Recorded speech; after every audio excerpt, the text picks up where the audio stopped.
और हमें जानकारी मिले कि परमेश्वर पिता का जो विचार है, और वो विचार ये है कि परमेश्वर जितनी जल्दी हो सकते हैं अपने पुत्र को अनुमति देकर इस धरती पर अपने संतों को, अपने पवित्र लोगों को अपने पास बुलाने का मन रखते हैं। क्योंकि अब धरती जीने लायक नहीं रह गई। हमारी बड़ी सटीक और छोटी छोटी बातों को ध्यान देना। अब ये धरती जीने लायक नहीं रह गई, और इस धरती पर जब तक परमेश्वर का हस्तक्षेप नहीं होगा, जब तक परमेश्वर अपने तौर तरीके से इस पृथ्वी को अपनी मर्जी के अनुसार तैयार नहीं करेंगे, उनके लिए ये धरती कष्टदायक होगी। और इस कारण से परमेश्वर अपने बहुत से संतों को अपने पास बुला रहे हैं। 2020 और 21 के अंदर बहुत से प्रभु के लोग अकारण इस धरती से रवानगी ले लिए। वे हमसे बुरे नहीं थे और हम उनसे अच्छे नहीं हैं। उन्हें पापी कह करके हम उन्हें संबोधित नहीं कर सकते। शायद जिन बातों को कल सामना करना है उन्हें करना नहीं पड़ा। यदि वे धर्मी होकर के प्रभु के पास गए तो वे हमसे बेहतर हैं। ये संघर्ष हमें जिंदगी में लगातार करते रहना पड़ेगा। अभी परिस्थितियों से जानकारी मिलती है, विज्ञान के अध्ययन से, खगोल शास्त्रियों के अध्ययन से, अध्यात्म के अध्ययन से, राजनीति के अध्ययन से जानकारी मिलती है कि अब परमेश्वर के साथ चलने वालों के लिए वो कठिन दिन आ गए हैं, जहां वह कहीं ना कहीं हर एक प्रभु के पीछे चलने वालों को जो समझ अब तक हमारे पास थी, उसको और अगले पड़ाव में या नेक्स्ट डायमेंशन में या और बेहतर समझ में समझा देने का मन परमेश्वर का है, जिससे कि हम बेहतर रीति से प्रभु के बारे में और स्पष्टता से जानकारी प्राप्त करें। और बाइबल सीखने का समय ख़त्म हुआ। फिर से सुनो, बाइबल सीखने का वक्त ख़त्म हुआ, क्योंकि बहुत से बाइबल के जानकारों की ज़िंदगी में जानकारी ज़रूर मिल गई, परंतु परिवर्तन कहीं नज़र नहीं आया। हम बीड़ी पी के बाइबल पढ़ते रहे और गुल झड़ा झड़ा के ट्रांसलेशन करते रहे। उससे हमें परमेश्वर का परिचय मिल गया है बोल करके हमारे पास कोई पुख्ता प्रमाण नहीं है। इसीलिए अब परमेश्वर उसके अपने ज्ञान से कहीं हटकर परमेश्वर हमें उस ज्ञान में ले आना चाहता है, जिस ज्ञान के आधार पर हम अपने प्रभु से उसके दूसरे आगमन में मुलाकात कर सकते हैं और उससे भेंट कर सकते हैं। एक पद हमें याद आता है। हम यहाँ सिस्टमैटिक नहीं हैं परंतु ऑटोमेटिक हैं। जहाँ पवित्र आत्मा हमें ले चले वहीं हम चलेंगे। और यूहन्ना रचित सुसमाचार उसका 5वां अध्याय और उसके 39 पद को, book of John chapter 5 and verse 39 है। तुम शास्त्र में ढूंढते हो क्योंकि समझते हो कि अनंत जीवन तुम्हें मिलता है, और यह वही है जो मेरी गवाही देता है। फिर भी तुम जीवन पाने के लिए मेरे पास आना नहीं चाहते हो। मैं मनुष्यों से आदर नहीं चाहता, परंतु मैं तुम्हें जानता हूँ कि तुम में परमेश्वर का प्रेम नहीं। ये बातें उन धर्मज्ञानियों को कहा यीशु मसीह ने, जो उसके पीछे चला करते थे या मूसा के निर्देशों का पालन करके परमेश्वर को खोजने की कोशिश कर रहे थे। वहाँ भी परमेश्वर मूसा बाबा के द्वारा जो व्यवस्था लाई वह परमेश्वर की खोज का रास्ता था। परंतु जब व्यवस्था परिवर्तन की बात आई तो प्रभु उन धर्म ज्ञानियों को कहते हैं कि तुम शास्त्र में ढूंढते हो, व्यवस्था को खोजते हो, विधि नियम को पढ़ते और सुनते और सुनाते हो, अच्छा करते हो, करना भी चाहिए क्योंकि वो मैंने ही दिया था। परंतु इसके बाद एक और सीढ़ी है, और वो सीढ़ी ये है कि तुम मेरे पास आना नहीं चाहते हो। जिस शास्त्र को तुम ढूंढते हो, जिस शास्त्र में परमेश्वर को समझने का प्रयास करते हो, वह मेरी गवाही देता है, पर मैं गवाही नहीं हूँ। यहाँ से मुंबई जाने का हमको रास्ता मिल जाए और रास्ते पर खड़े होकर के हम कहें वाओ अब तो हमको मुंबई का रास्ता मिल गया, तो हो तो दिल्ली में ही ना, पहुँचे तो नहीं मुंबई। ऐसे ही हम रास्ता पकड़ लेते और कहते हैं मिल गया, तो क्या हुआ? तुम तो जहाँ थे वहीं ना हो।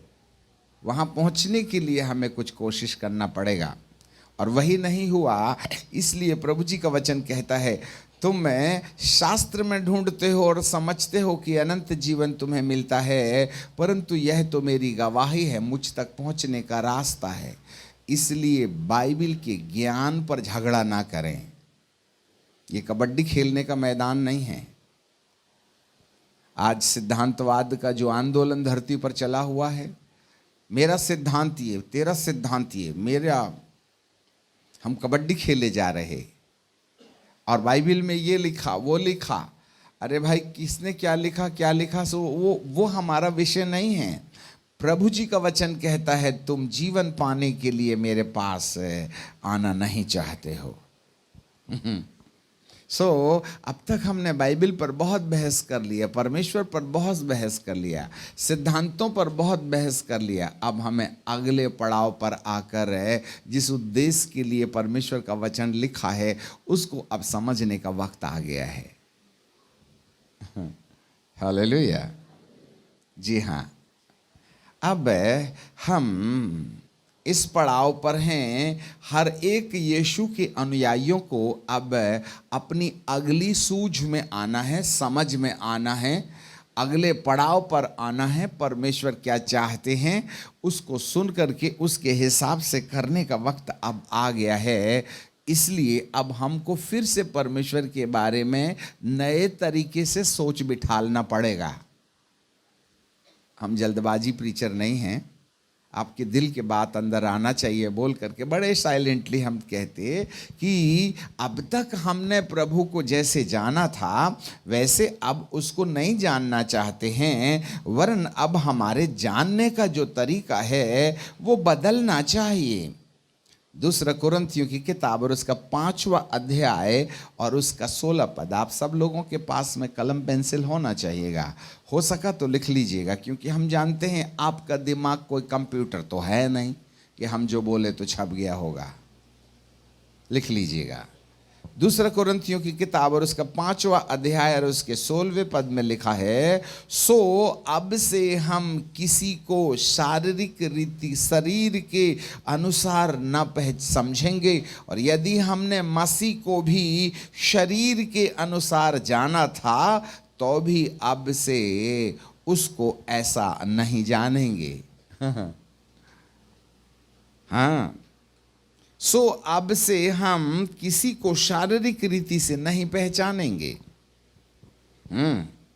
यहां पर 2 प्रकार का परिचय है। शारीरिक रीति से पहचानने का मतलब, सब लोग ध्यान से सुने। हाँ, शारीरिक रीति से पहचानने का मतलब जो है, ये पहचान आपस में एक दूसरे की नहीं है, परंतु जो लोग हैं प्रभु की खिदमत में बुलाए गए हैं। 2 प्रकार के लोग सेवा करते हैं। पहले सेवा करने वाले वो लोग हैं जिनको स्वयं इच्छा होती है कि वे प्रभु की सेवा करना चाहिए, इसलिए वे सेवा में निकल पड़ते हैं। chosen by the human being to do the ministry of God। परमेश्वर की नहीं, मैं रिटायर हो गया हूं, मैं प्रभु की सेवा करूंगा, ठीक है। तो एक सेवा है जिसको हम करते हैं, जिसको हम चुनाव में ले आते हैं। नहीं, मेरा हृदय होता है मैं अनंत जीवन के लिए कुछ संपत्ति इकट्ठा करना चाहता हूं, तो मैं ट्रैक्स बांटने का काम करूंगा, कल्याण मिलेगा, पुण्य मिलेगा। मैं चाहता हूं कि यहाँ पानी बांट दूं, मैं खाना बांट दूं, मैं कोई दान पुण्य कर दूं, या फिर मुझे प्रचार करना है, या मुझे गाना है, या मुझे कोई एडमिनिस्ट्रेशन का काम संभालना है, या म्यूज़िक बजाना है। अलग अलग तरीके से हम इच्छा रखते हैं कि परमेश्वर की सेवा करें, इसलिए हम जो हैं सेवकाई में चल पड़ते हैं। फिर एक और प्रकार के सेवक हैं जिन्होंने सेवा चुना नहीं, वरन परमेश्वर ने उनको पहले से ही इसलिए पैदा किया है कि वे उसके राज्य के लिए कुछ करें। The ministry chosen by our own self and the ministry chosen by God for a certain personality. Hallelujah. यहाँ पर बाइबल हमें बताती है, सो अब से हम किसी रीति से हम किसी को शरीर के अनुसार न समझेंगे। बहुत बार होता ऐसा है कि हम जो लोग परमेश्वर की ओर से चुनाव में आए हैं, उन लोगों को भी उसी लिस्ट में देख करके पहचानते हैं जिस लिस्ट में लोग स्वयं अपनी मर्जी से सेवकाई के लिए चले आए। वो अच्छा है, परंतु जिसको परमेश्वर चुनता है वे भौतिक रीति से समझे नहीं जाते हैं, उनका आकलन बुद्धि और दिमाग से नहीं होता है, वरन उनका जो परिचय है उनके ऊपर रहने वाला अभिषेक जो दृश्य संसार समझ नहीं सकता। केवल जिनकी आंखें खुली होती हैं उनको ही समझ में आता है कि इस परमेश्वर के दास के ऊपर में परमेश्वर की कौन से कलर की चादर पाई जाती है। हालेलुया। बाइबल को जैसा ही लिखा है वैसे ही समझोगे, पढ़ोगे तो कुछ समझ में नहीं आएगा।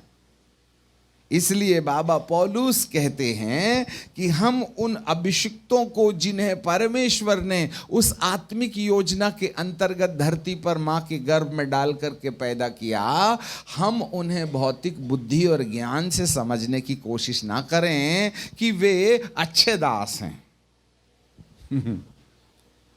परंतु हमारा नजरिया उनके ऊपर परमेश्वर की कौन से प्रकार की दया है, what kind of call and what kind of anointing has rested over their life, कौन सा अभिषेक है। इसलिए वो कहते हैं कि शरीर के अनुसार अब हम नहीं समझेंगे, वरन उसको वैसा ही समझेंगे जिस दृष्टिकोण से परमेश्वर उस व्यक्ति के साथ में व्यवहार करता है। हमारी सूझबूझ भी उस अभिषिक्त के प्रति उसी प्रकार की सूझबूझ हो जैसे परमेश्वर की उस व्यक्ति के लिए है। आपकी भी समझ के आंखों के ताले खुलें कि प्रभु आपको समझा दे कि परमेश्वर अमुक व्यक्ति को कौन प्रकार के दृष्टिकोण से देखता है। अब ये रवैया हमें मसीह यीशु के लिए भी अपनाना है।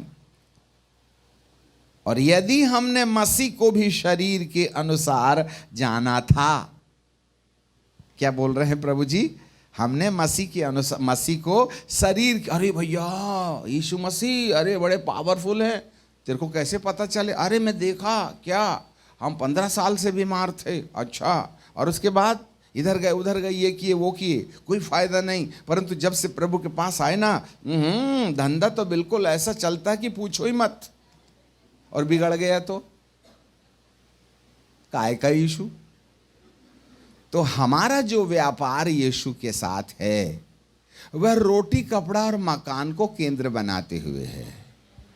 ऐसे समय में परमेश्वर थोड़ी ना समझ में आने वाले। आप तो धंधा बनाने के लिए प्रभु के पास आए हो, आप तो आशीर्वाद लेने के लिए प्रभु के पास आए हो, आप तो शादी नहीं हो रही है बोल के आ गए हो, आप तो चंगे नहीं हो रहे हो बोल के आ गए।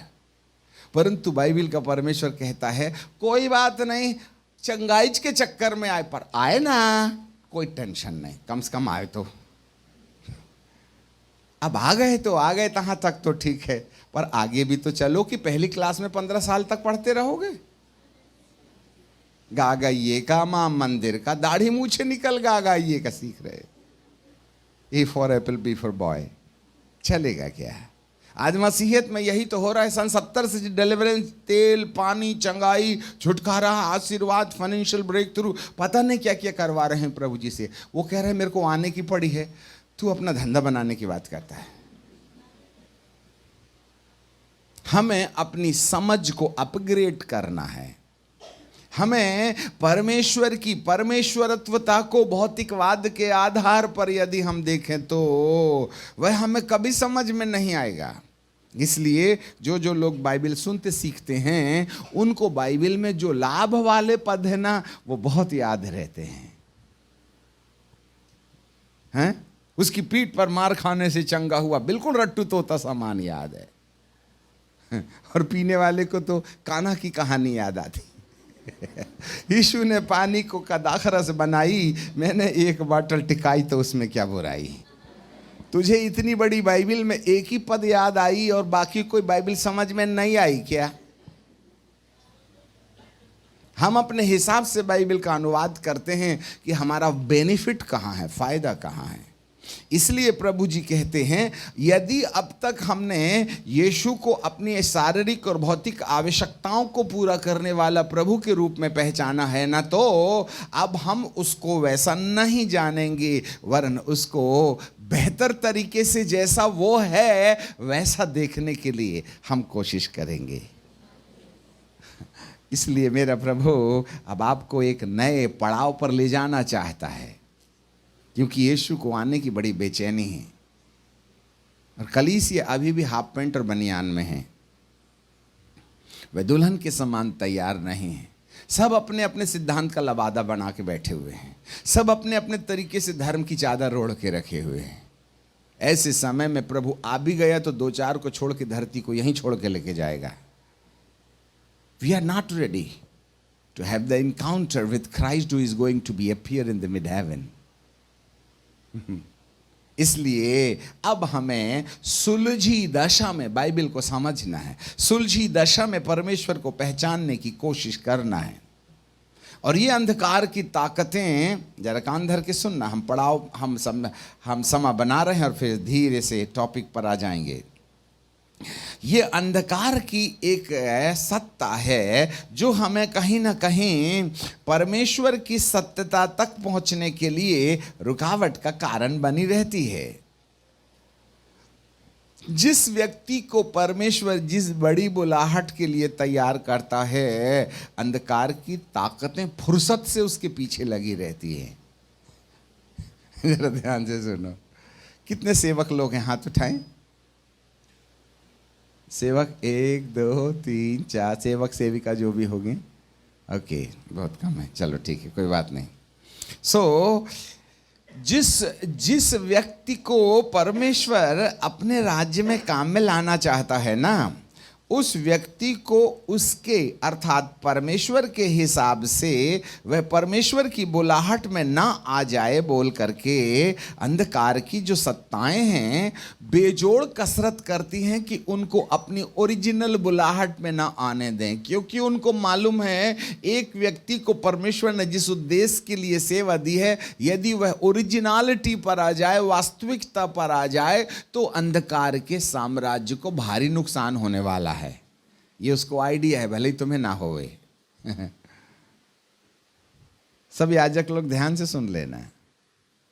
एक व्यक्ति को परमेश्वर ने जिस उद्देश्य के लिए चुना है या जिस बात की रिस्पांसिबिलिटी परमेश्वर की ओर से उसको मिली है, चाहे वह अपने समर्पण के आधार पर हो या परमेश्वर की बुलाहट के आधार पर हो, अंधकार की ताकतें कहीं ना कहीं फुर्सत से कसरत करती हैं कि उस व्यक्ति को उसकी अपनी ओरिजिनल बुलाहट पर ना आने दिया जाए। एक विश्वासी को उसके प्रभु के बारे में बिल्कुल साफ साफ जानकारी नहीं मिल जाना चाहिए। एक विश्वासी अपने प्रभु के पास जिस रीति से प्रभु उसको बुला रहे हैं उस रीति से वे प्रभु के पास ना चला जाए बोल करके अंधकार की ताकतें कहीं ना कहीं कोशिश करती हैं। यदि ये अपनी सच्ची विश्वासी बन गया, सच्चा एवेंजलिस्ट बन गया और सच्चा पास्टर बन गया, सच्चा अपोस्टल बन गया, तो ये सारे मेरे राज्य में बड़ी कबड्डी खेलने वाले हैं और मुझे ना जहां देखो वहां तबला बजाएंगे।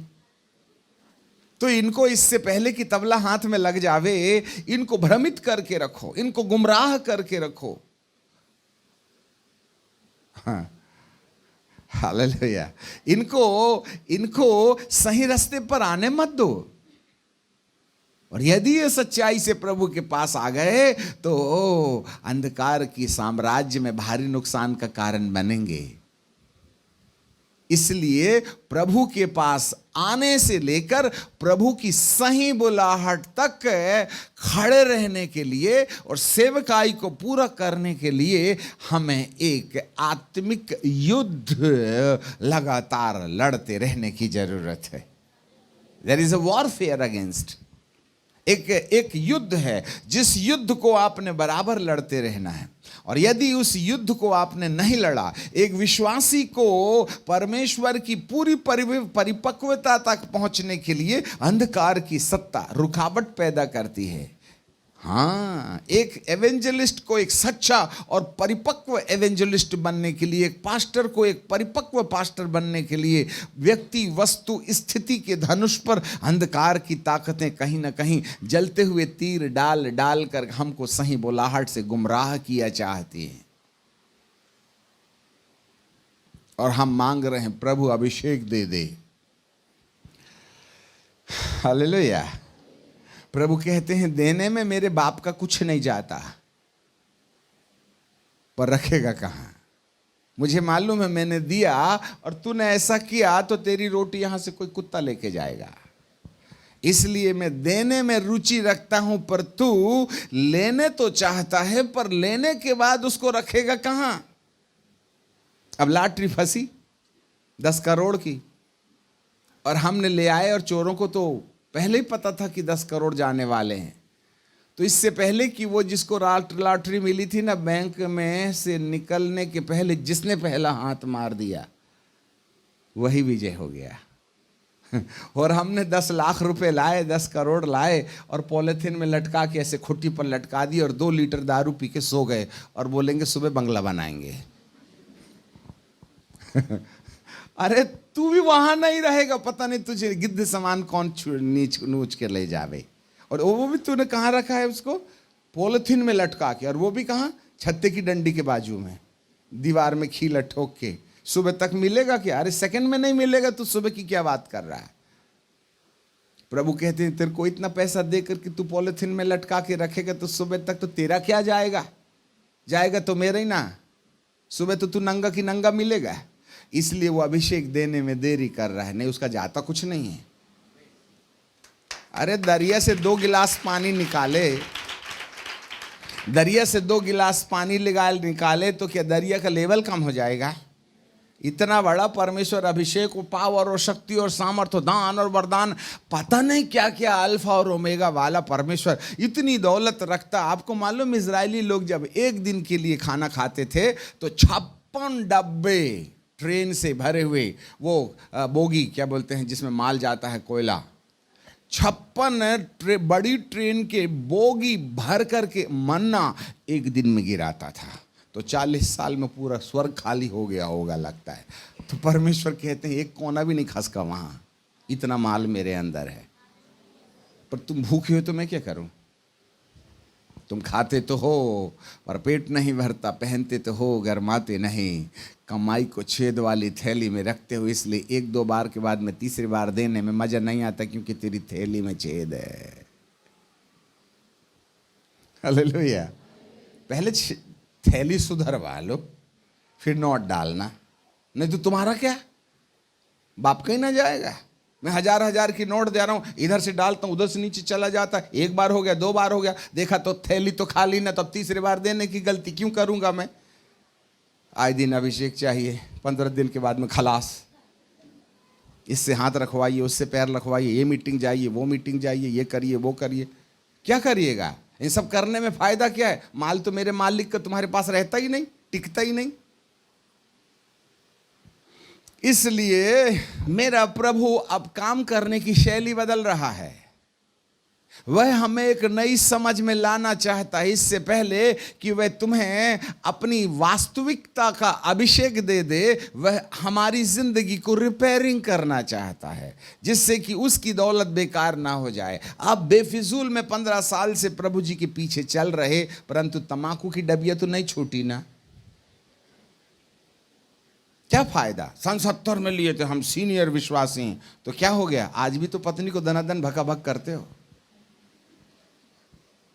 नहीं आई समझ में?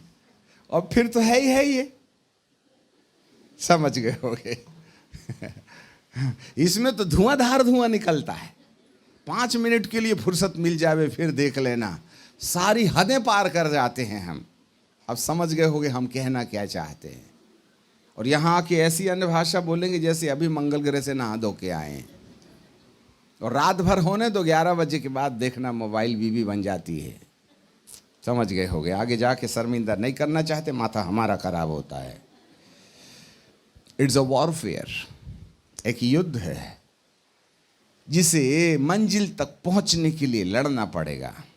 आज हम दर्शन और भविष्यवाणी की बात करेंगे, इसलिए वो वहां तक पहुंचने के लिए जो बात हम समा के रूप में बना रहे वह हमारे मन की तैयारी है।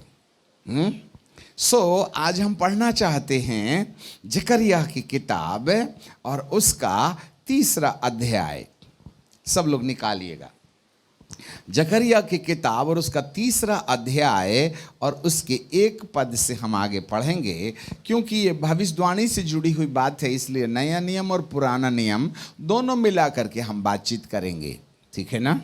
नए लोगों को नए नियम से बताया जाता है, परंतु नए जब पुराने होने लगते हैं तो पुरानों को अपग्रेड करते हुए नया और पुराना दोनों नियम काम में लाना पड़ता है। यहाँ भविष्यवाणी के लिए पुराना नियम हमारे लिए एक लाठी बन जाता है अंधेरे में टटोलने के लिए। यहाँ हम पहला अध्याय 3रा अध्याय पढ़ेंगे, जकरिया का 3रा अध्याय। वहाँ ऐसे लिखा है, फिर उसने यहोशू महायाजक को यहोवा के दूत के सामने खड़ा हुआ देखा। अब ये महायाजक है, ऑर्डिनरी आदमी नहीं है। महायाजक के बाद याजक होते हैं, याजक के बाद में कलीसिया के लोग होते हैं। परंतु आपको मालूम है नए नियम में जितने भी लोग हैं यीशु मसीह को पा लेते हैं, वे सब याजक समाज के राजपदधारी बन जाते हैं। हालेलुया। जाग रहे हैं? सोना होना नहीं भाई, ठीक है? जिससे कि आपको प्रभु जो बात कहना चाहते हैं वो आपको बड़ी बारीकी से मिल जावे। ओके, यहाँ पर परमेश्वर का वचन हमें बताता है पहला पतरस की किताब और उसका 2रा अध्याय उसका 9वां पद। 1 पीटर चैप्टर 2 एंड वर्स 9। वहाँ क्या लिखा है? तुम एक चुना हुआ वंश और राज पदधारी याजक समाज और पवित्र लोग और परमेश्वर की निज प्रजा हो। इसलिए जिसने तुम्हें, कान दे लो, हमारी तरफ देखो, जिसने तुम्हें अंधकार के वश से ज्योति में बुलाया उसके गुणों को प्रकट करो। कान दे लो,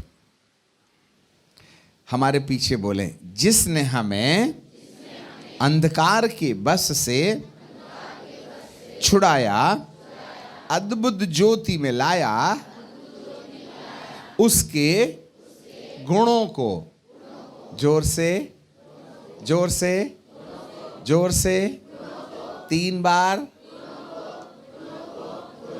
प्रकट करो। क्या प्रकट करो? गुणों को।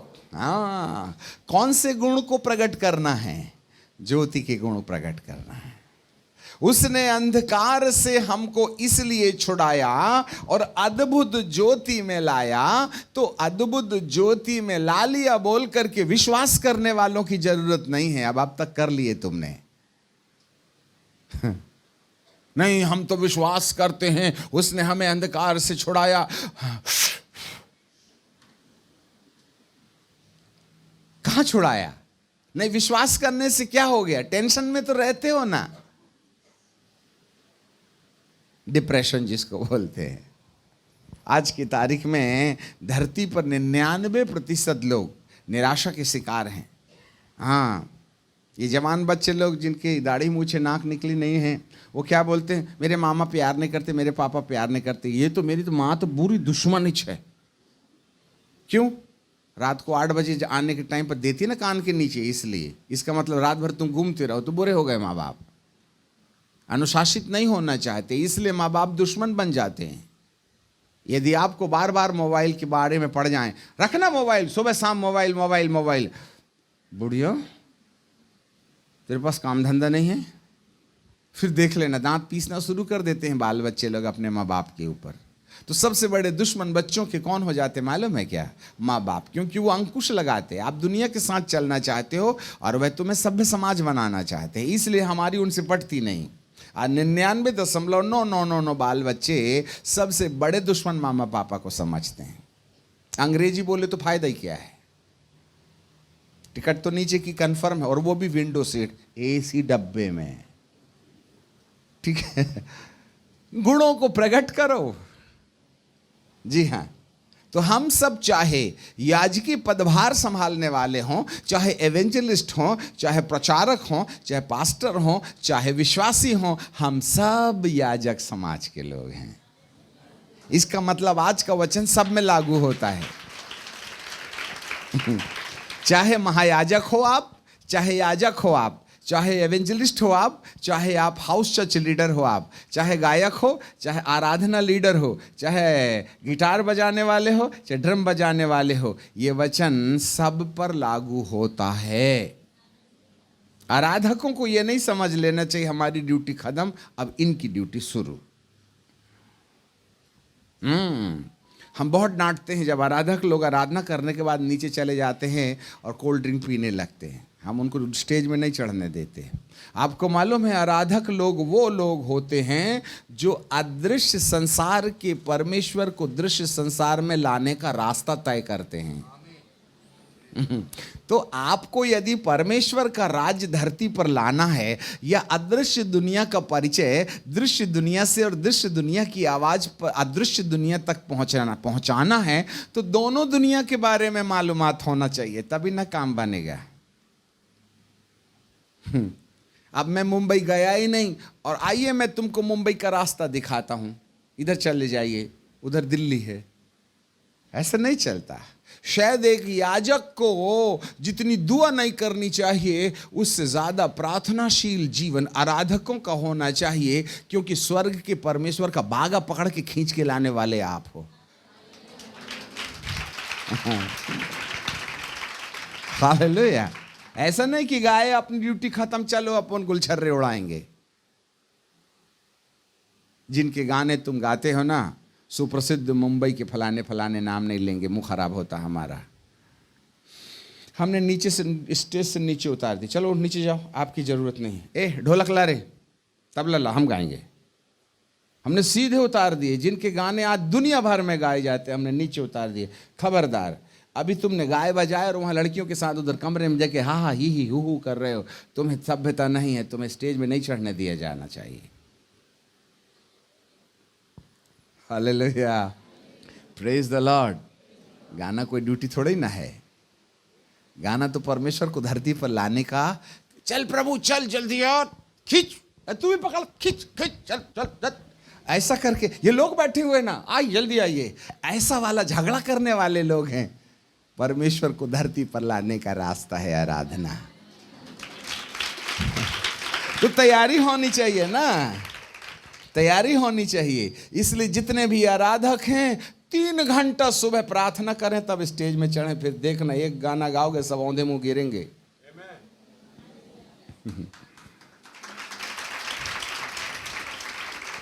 बोलो यीशु प्रभु की। हाँ, सो यहाँ कोई अछूता नहीं है। बाजू वाले को कैसा, हाँ अच्छा दिया दाढ़ी वाला ने, नहीं, यहाँ ऐसा कोई नहीं है जो टारगेट भी नहीं है, याद रखिएगा। हालेलुया। यहोशू महायाजक के अंदर हम गाने वाले से लेकर, बजाने वाले से लेकर, बड़े पास्टर से लेकर, छोटे पास्टर से लेकर, एवेंजलिस्ट से लेकर के हाउस चर्च लीडर से लेकर विश्वासी तक, सब इसी महायाजक यहोशू के अंदर समाये हुए हैं। तो जो प्रॉब्लम या महायाजक के साथ है वही प्रॉब्लम हम सब के साथ है, जिससे कि आप बाजू वाले की ओर इशारा करके अपने आप को बाजू मत कर लेना।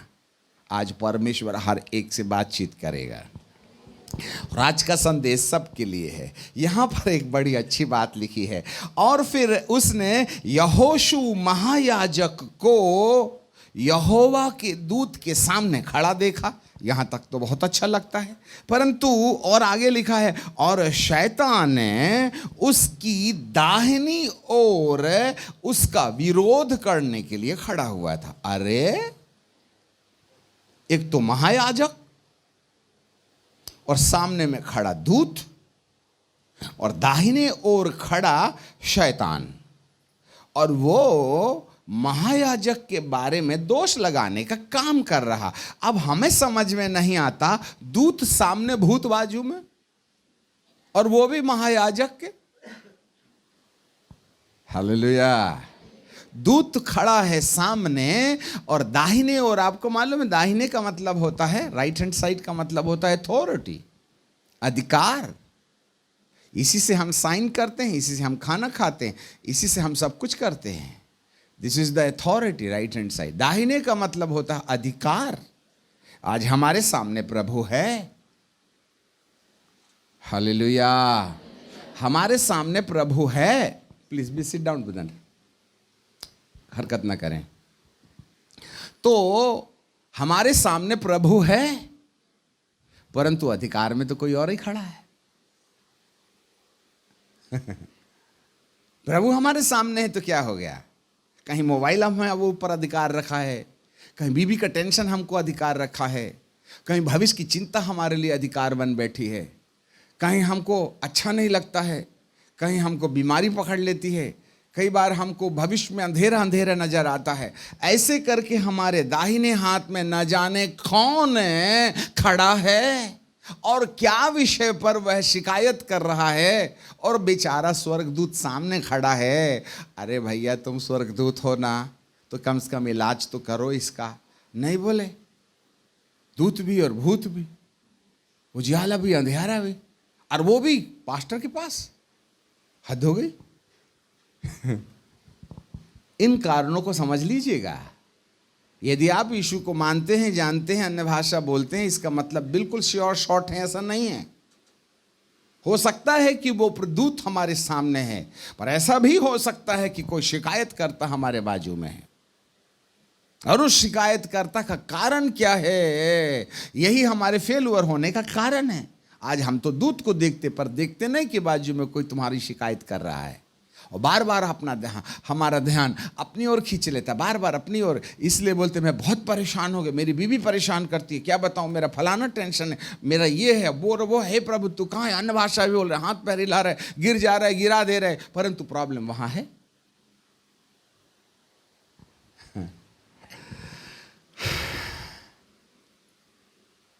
थैली में छेद है, दूत देता है आशीष, और छेद से भूत ले जाता है बाजू से।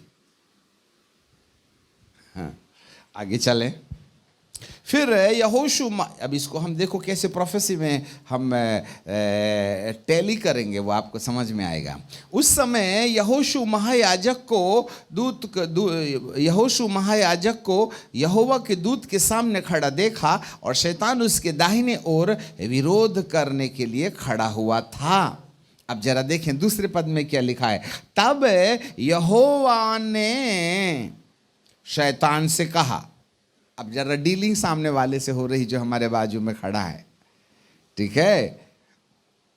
तब यहोवा ने शैतान से कहा, हे शैतान, यहोवा तुझको घुड़के। अरे यहोवा ने कहा शैतान से कि यहोवा तुझको घुड़के। तो तू कौन है? तू ही घुड़क ना, तू ही तो यहोवा है ना। नहीं बोले, मैं ये वाला यहोवा अलग हूँ और ऊपर वाला यहोवा अलग है, मैं यहोवा का प्रतिनिधि हूँ।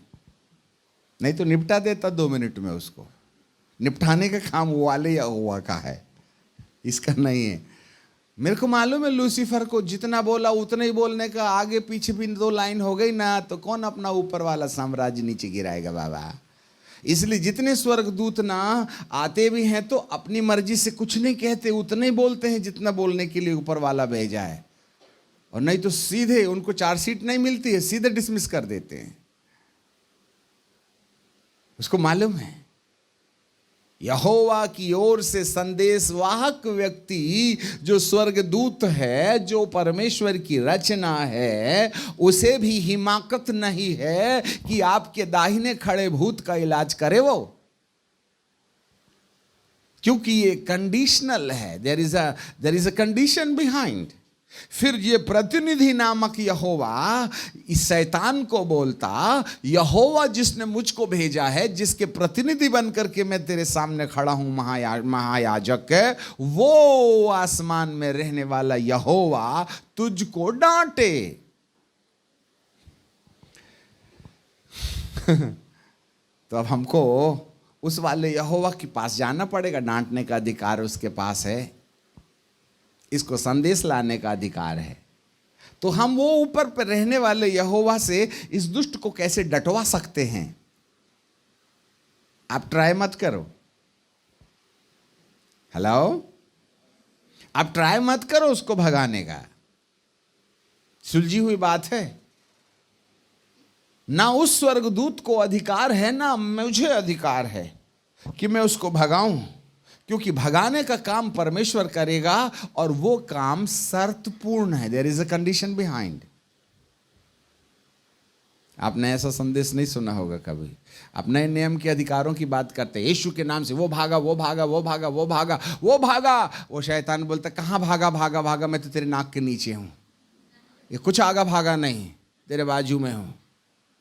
और तेरे मोबाइल के अंदर में कौन कौन सी उल्टी सीधी पिक्चर है मेरे को मालूम है, उसके चक्कर में बाजू खड़ा हूँ। फालतू की बात नहीं करने का, तो आगा भागा कुछ नहीं, मैं तेरे को भगाऊंगा, निकल तो बाहर। पत्नी को पीट के आया है, भगाता है मेरे को, कॉलर पकड़ के कहूंगा बैठ इधर। पूर्णोलॉजी देखते हो, भगाएगा मेरे को? तेरा माथा खराब है, तेरे को तो भगा के यहां तक ले आया मैंने, तो क्या मेरे को भगाएगा? There is a condition behind, एक शर्त है। वो शर्त को मानोगे तब वो भगाएगा, और जिस दिन भगाएगा ना, उस दिन धरती के सबसे खुशनुमा इंसान की तरह एहसास तुम्हारी जिंदगी में हो जाएंगे। फिर टेंशन और प्रश्नवाचक चिन्ह जो आज जिंदगी के अंदर में पाए जाते हैं ना, जो बाजू वाले ने दिया है, वो दूर दूर तक नजर नहीं आएंगे। फिर लोग दुआ करना और करवाना बंद कर देंगे। जो कलीसिया अभी भी दुआ करवाती है, जरूर कहीं ना कहीं दाहिने ओर खड़ा होगा कोई, तभी दुआ का विषय आ जाता है। अंकल जी मेरे लिए दुआ करना, काय बात के लिए बेटा? ये बड़ा वाला बेटा बहुत परेशान करता है, इसका मतलब जरूर दाहिने ओर खड़ा है कोई। हालेलुया। हाँ, जो प्रभु के फॉलोअर्स होते हैं वो दुआ नहीं कराते, वो केवल आराधना करते हैं, प्रभु को धन्यवाद करते हैं, क्योंकि उनके पास में प्रार्थना का कोई सब्जेक्ट है ही नहीं। जिसकी जिंदगी में प्रार्थना का कोई विषय नहीं रहता है, हम कह सकते हैं राइट हैंड साइड में जो भूत है वो नदारत है, इसलिए प्रश्नवाचक चिन्ह नहीं है। हम में से कितनों के पास प्रश्न है? हम में से कितने लोग दुआ करते हैं कि प्रभु ये दे दे, या ऐसा होना चाहिए? ये सारे प्रश्नवाचक चिन्ह खड़े करने वाला और कोई नहीं है। कोई है हमारे बाजू में जो हमको दोष लगाता, और हम परमेश्वर से छुटकारे के लिए प्रार्थना करते हैं। हालेलुया। तब यहोवा के दूत ने, जो यहोवा का प्रतिनिधि बन करके खड़ा था, उसने शैतान से कहा कि यहोवा परमेश्वर जिसने मुझे भेजा है वो तुझको डांटेगा। अब कैसे डांटेगा, किस शर्त पर यह है और किस शर्त पर भागेगा, ये बात हमको यहाँ देखनी है। यहाँ पर बाइबल में लिखा हुआ है, यहोवा जो यरूशलेम को अपना लेता है वह तुझे घुड़ के। कौन घुड़ के? यहोवा जो यरूशलेम को अपना लेता है वह घुड़ के। क्या यह आग से निकली हुई लुटकी सी नहीं है? Praise the lord. क्या इज़राइल, यहोशू महायाजक, मैं और आप आग से निकली हुई लुटकी नहीं हैं? आग से निकली हुई लुटकी। आपने लकड़ी का चूल्हा जलाया होगा, नहीं तो गांव में देखा होगा। जब कभी हम आग जलाते हैं तो लकड़ी को क्या करते हैं, चूल्हे के अंदर डाल देते हैं और एक के ऊपर एक रखते हैं और तीली नीचे से लगा देते। यदि नीचे वाली लकड़ी जली ना तो ऊपर जलना तय है, चाहे ऊपर वाली भले ही गीली हो, पर नीचे वाली जली ना, ऊपर को सेक सेक के जला देगी। और जब कभी खाना पक जाता है तो हम क्या करते हैं, लकड़ी खींच लेते हैं। तो बुझाना पड़ता क्या, बुझाना पड़ता क्या, क्या करना पड़ता है? कुछ नहीं करना, खींच लो तो क्या होगा। और यहां पर यहोशू महायाजक को जो कलीसिया की ओर इशारा दे रहा है, आग से निकली हुई लुटकी की तरह है। तूने ना जब लकड़ी को जलाते हैं तो एक के ऊपर एक, एक के ऊपर एक, एक के ऊपर एक रखते चले जाते हैं। इसको कहते हैं यूनिटी, एकता। और जब कई लोग आपस में एक ही दर्शन में जुड़ जाते हैं तो आग पैदा हो जाती है। परंतु जब इन लकड़ियों को अलग अलग कर दिया जाए तो कितना ही सूखी होंगी वो आग धीरे धीरे। और दुष्ट यही करता है, तितर बितर कर देगा। तुम अलग कलीसिया वाले हो, हम अलग कलीसिया वाले, तू तो अपना चर्च अलग ही कर ले। जब हम विभाजित हो जाते हैं तो आग बुझ जाती है, और जब हम इकट्ठा हो जाते हैं तो आग जलने लगती है। और जब हम तितर बितर होते हैं तो आग खोने का कारण बन जाते हैं। यहां पर यहोशू महायाजक होने के बावजूद भी उसके दाहिने ओर शैतान का आगमन इसलिए हुआ कि स्वर्गदूत उसे यह कह रहा है कि तुम आग से निकली हुई लकड़ी की तरह हो, जिसके चक्कर में तुम्हारी आग बुझ गई है और धुआं मार रहे हो। आज कितने विश्वासी लोग धुआं मारते हैं। हाँ, कितने परिवार धुआं मार रहे हैं। ये धुआं और कुछ नहीं है। अब धुएं में कैसा लगता है, वाह क्या खुशबू है, आंख खोल के देखो। धुआं के सामने आंख खोलिएगा तो क्या लगेगा, बड़ा मजा आएगा। अरे बोलो ना, कैसा लगेगा, जलेगी आंख। तो धुआं के टाइम पर ऐसा ऐसा कर लेते। तो हमारे परिवार में तो ऐसा ही ऐसा चल रहा है, ऐसा नहीं चल रहा। सांकेतिक भाषा में समझ लो और क्या मैं समझा दूं आपको। आए पर दिमाग खराब, अरे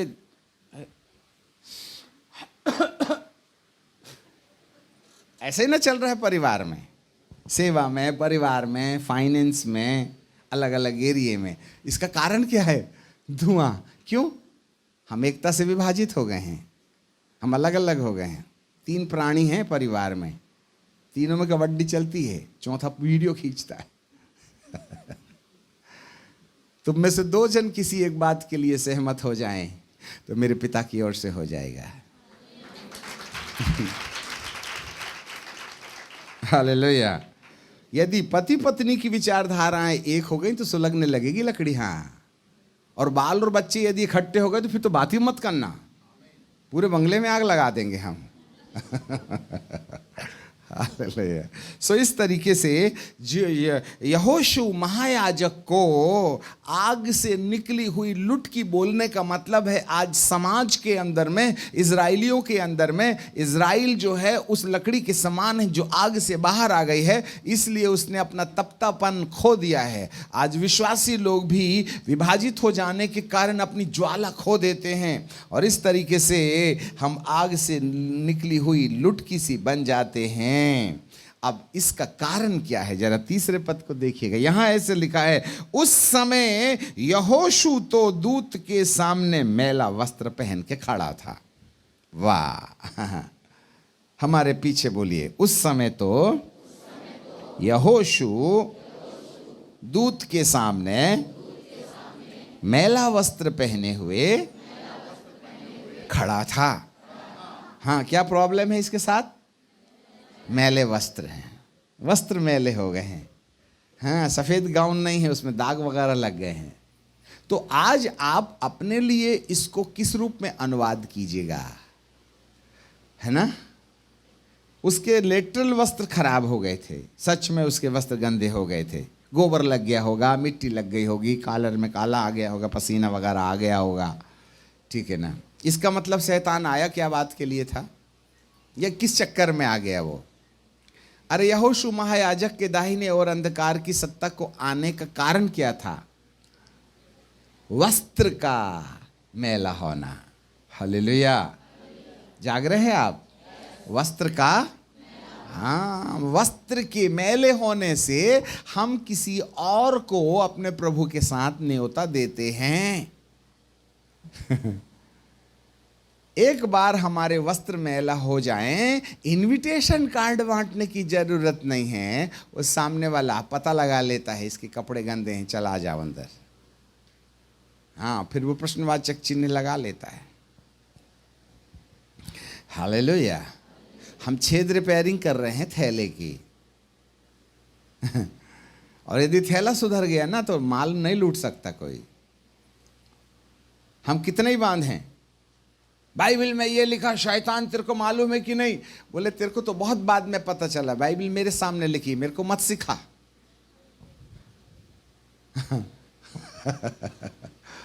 हम बाइबल ही पढ़ाते हैं बेचारे को। बोले मैं हाजिर था बाइबल लिखने के टाइम पर, बहुत कोशिश किया ऐसा मत लिखे करके। यीशु मसीह को ले तो गया था पहाड़ में, पर निकल गया ना उसका बाप जो उसके साथ था, नहीं तो लिखने नहीं देता ये वाली बाइबल में। इसलिए मेरे को मत पढ़ा बाइबल तू, मैं जानता हूं बाइबल में क्या लिखा है। तेरे वस्त्र मैले हैं इसलिए तू कितने चिल्ला ले, पुकार ले। मैं नहीं जाता, मैं जाने वाला थोड़ी ना हूं। तेरे को बाइबल मालूम नहीं? बाइबल में लिखा, हाँ लिखा है, मेरे को मालूम है। तेरे को प्रतिज्ञा है, तुझको मालूम नहीं? विश्वास करता हूं। क्यों, तू अकेला करता क्या? मैं भी करता हूं बाइबल पर विश्वास। हाँ, गनेसरत की झील के उस पार 3000 भूतों ने एक ही बात कहा था, हम नहीं जाएंगे, और जाएंगे भी तो सुअरों के झुंड में जाएंगे। और तेरे को मालूम है हमारा समय नहीं आया, तो हमको निकाल नहीं सकता, और जितना हम बोलेंगे उतना करना पड़ेगा तेरे को। सुअरों के झुंड में भेज। अरे तुम तो बाइबल जानते हो रे। हाँ तो फिर जाओ। हाँ तो जाते हैं। तो 3000 बपतिस्मा लेने गए, तो बप तो हुआ पर तिस्मा नहीं हुआ उनका, गए बेचारे का राड़े में डूब गए वो। अरे प्रभु कह भी सकता था, अरे एक आदमी के चक्कर में वो बेचारे 3000 सुअरों का तो खेल हो गया। तो क्या यीशु कंगाल बनाने की मिनिस्ट्री लेके आया था क्या? एक भूत, इसलिए तो गांव वाले भगा दिए उसको। बोले एक भूत के चक्कर में एक व्यापारी बिल्कुल पैदल हो गया, और यदि 10-20 निकालिए तो पूरे गांव के लोगों की सब गाय बैल भेड़ बकरी सब ऐसे मान के ना, ये सब कब्रस्तान बना लेंगे हमारे तालाब को, वहां से हड्डी चड्डी दिखेगी हमको। इसलिए बाबा तुम जाओ, यहाँ काम नहीं है। भगा दिए बेचारे यीशु मसीह को गनेसरत की झील के पार। जान बोले निकल, तेरे निकालने के चक्कर में हमारे सुअरों का धंधा बैठ गया। क्योंकि वो बाइबल जानती थी। कान धर के सुनना, शैतान को बेवकूफ और 8वीं क्लास पास मत समझना, हैं? उसके तौर तरीके सीखने पड़ेंगे भगाने के। और बहुत सरल तरीका है उसका। वो आया जिस रास्ते से था, जाएगा उसी रास्ते से। बोलिए ना, किस रास्ते से आया था? मैले वस्त्र के चक्कर में आया था, तो जाएगा कैसे? वस्त्रों को धोने के चक्कर में चला जाएगा। टेंशन मत लो तुम भगाने वगाने की दया मत कीजिएगा उसके ऊपर। तुम तो कपड़े धोने की बात करो। और जिस दिन कपड़े धोने में सफल हो गए ना, उस दिन वो कहे, अरे नहा लिया क्या रे, अब तो जाना ही पड़ेगा, चल भाग। हम खुद ही लड़ लेते हैं कई बार शैतान से, खुदा को नहीं लड़ने देते। इसलिए कहा यहोवा डांटे, तेरा काम नहीं रे बाबा, उसका भी नहीं, मेरा भी नहीं, ना दूत का है ना याजक का है, डांटने का काम तो उसका है। तो उसने कब डांटने के लिए हिमाकत की? जिस दिन तेरे वस्त्र मैले हैं ना, ठीक हो जाएंगे तो मैं खुद ही निपटा दूंगा। तू तो ड्रामा देखना मैं क्या क्या करूंगा तेरे तेरे तेरे आका के साथ। हालेलुया। अब हम एक भविष्यवाणी के वचन आपके सामने रखना चाहते हैं। जो इस पद को टैली करने जा रहा है। ये अभी पहाड़ों की यात्रा से हम आ रहे हैं और 8 दिन हम हिमाचल की उपरोती पहाड़ियों में थी, जहाँ लगभग ऐसा ठंडा कि हमको सब पहनना पड़ता,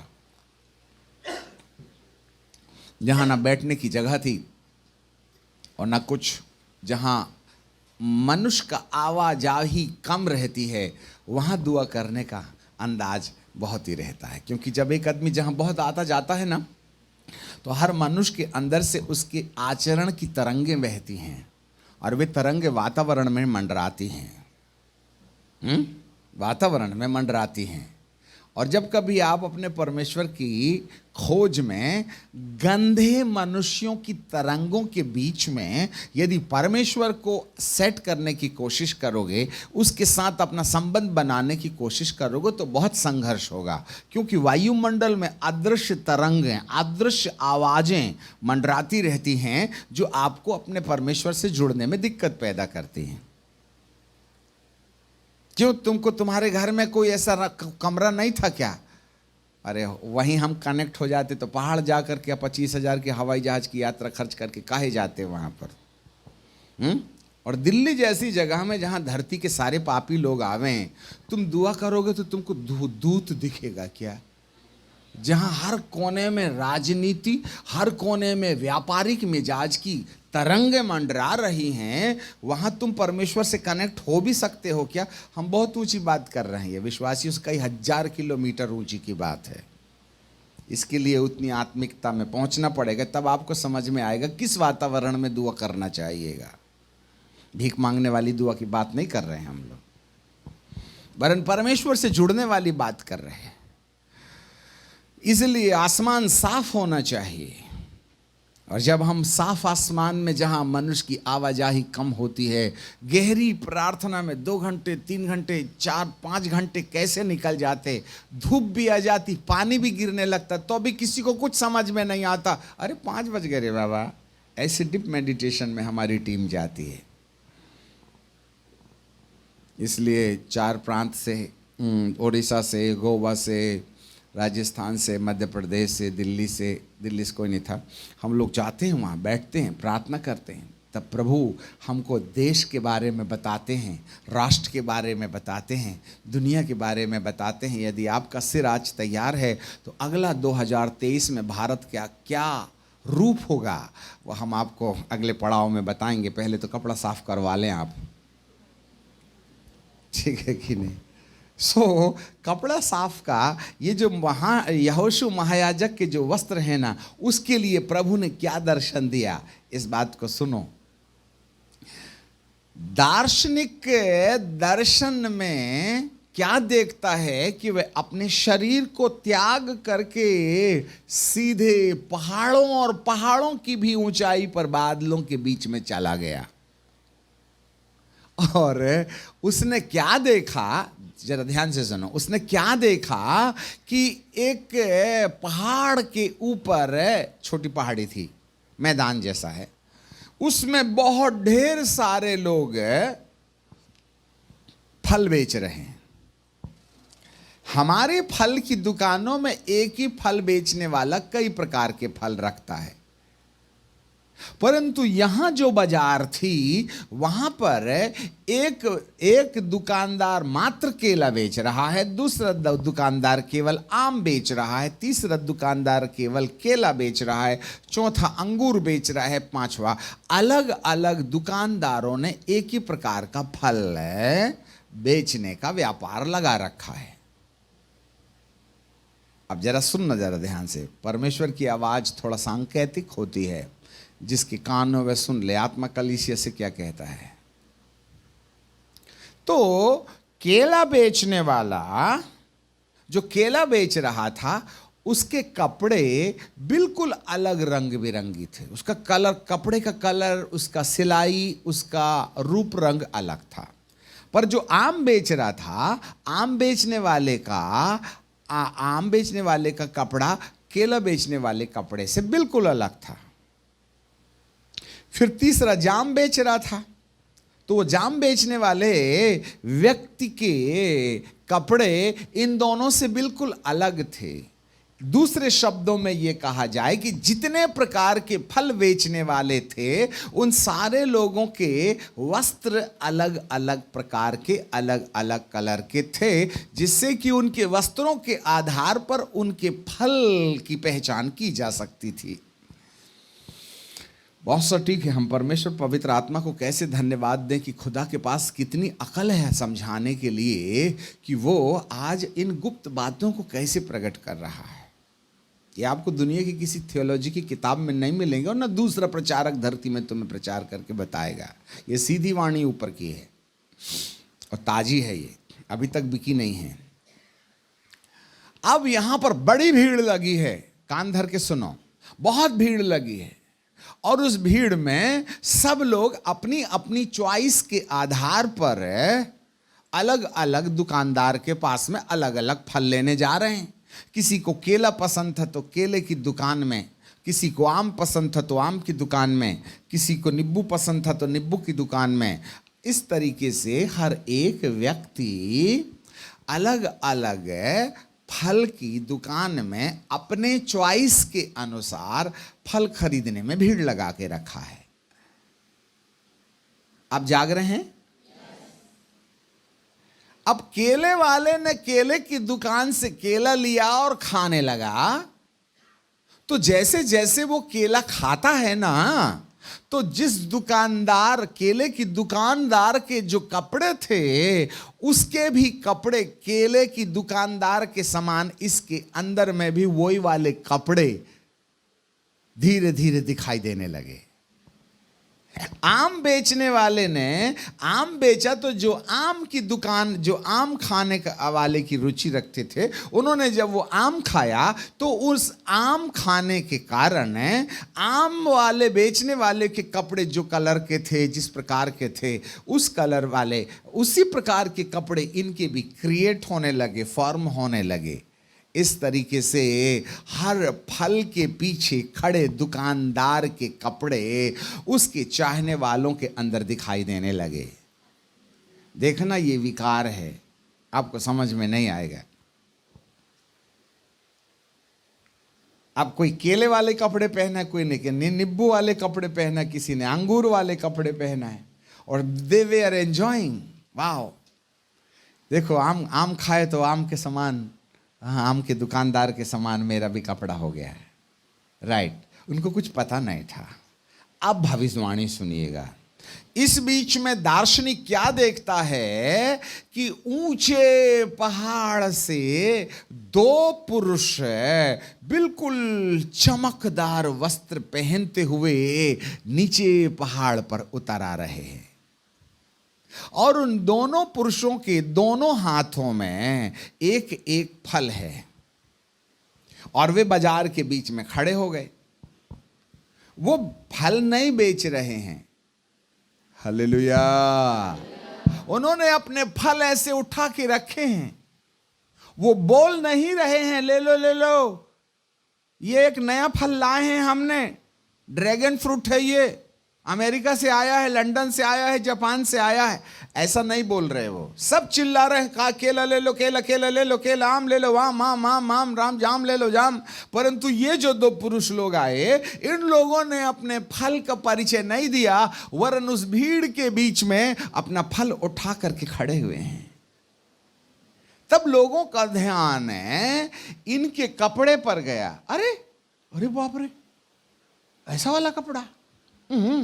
तो ये उनके वस्त्रों को देखने लगे कि हमारे वस्त्रों से इनके वस्त्र बिल्कुल भिन्न हैं, इसमें तो बड़ी चमक है, बड़ा आकर्षण है, बड़े सुलझे हुए डिसेंट हैं ये कपड़े। तो उन कपड़ाधारियों को देख करके जब उनका ध्यान उनके हाथ में गया, तो उनके हाथ में एक अजीब और गरीब फल दिखाई दिए जो इस दुकान में नहीं थे। तब सब लोग कहने लगे, अरे वाह, ये फल खाना चाहिए, ये फल खाना चाहिए, ये फल खाना चाहिए। तब उन्होंने इशारे से कहा, हम तुमको ये फल यहां नहीं देंगे। सारे याजक लोग कान धर के सुन लीजिएगा, हम ये फल यहां नहीं देंगे, आओ हमारे पीछे चलो। और उन्होंने उस बाजार से दूर एक ऊंचे टापू में ले गए और वहां एक तंबू था, और उस तंबू के अंदर ये हाथों में रखे हुए फलों का ढेर लगा हुआ था। तो सारी बाजार में जो केला, आम, जाम खरीद रहे थे, वो धीरे धीरे वो तंबू की तरफ भागे। अभी देखो अंतिम दिनों की जागृति में होगा कि ये सब समझ में आ जाएगा आपको।